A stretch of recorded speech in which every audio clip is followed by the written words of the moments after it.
Well, I really love Mary North as a character, and I like her because I think she contains all of us.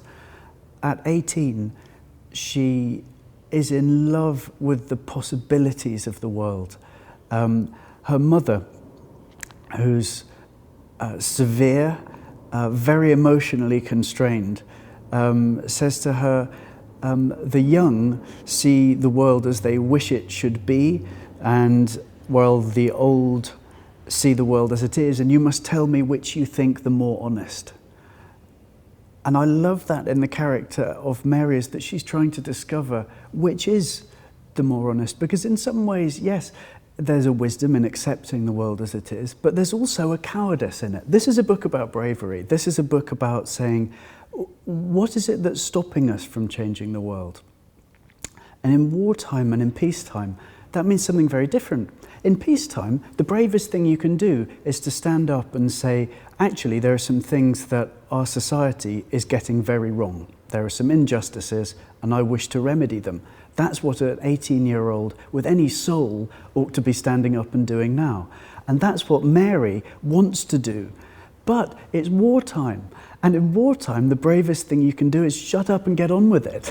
And these two parts of her nature are in conflict with each other. And that is why I think she's an interesting character, because I think she encapsulates the conflict that's within all of us. We all witness the fact that our society is imperfect.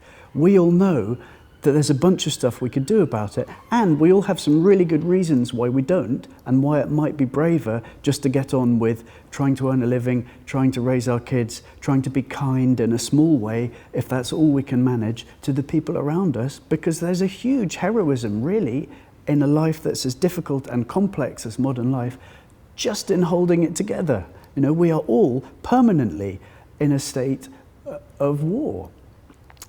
But what I love about Mary is that despite the very good reasons that she would have for adhering to the status quo, for accepting her aristocratic station in life, for perpetuating a kind of rigid English formalism in terms of its class structure, despite all of the reasons she has for keeping that going, she is brave enough not to. And she's brave enough to try to find a way where she respects where she's coming from, she maintains a certain standard, she takes the things from her social standing that she loves. For example, there's a way that they express themselves, there's a way that they speak, there's a certain lightness in their manner, which I find absolutely gorgeous, and she takes all of that, but none of the hypocrisy. And she won't have any truck with that. Why I think she's a strong character is because I think she captures that conflict within us. You know, how do we do what's expedient, and how do we do what's right, and how do we try to make those be the same thing as often as possible? And we're not going to win all the time, but how can you give it a good, honest try? And that's what I love about Mary.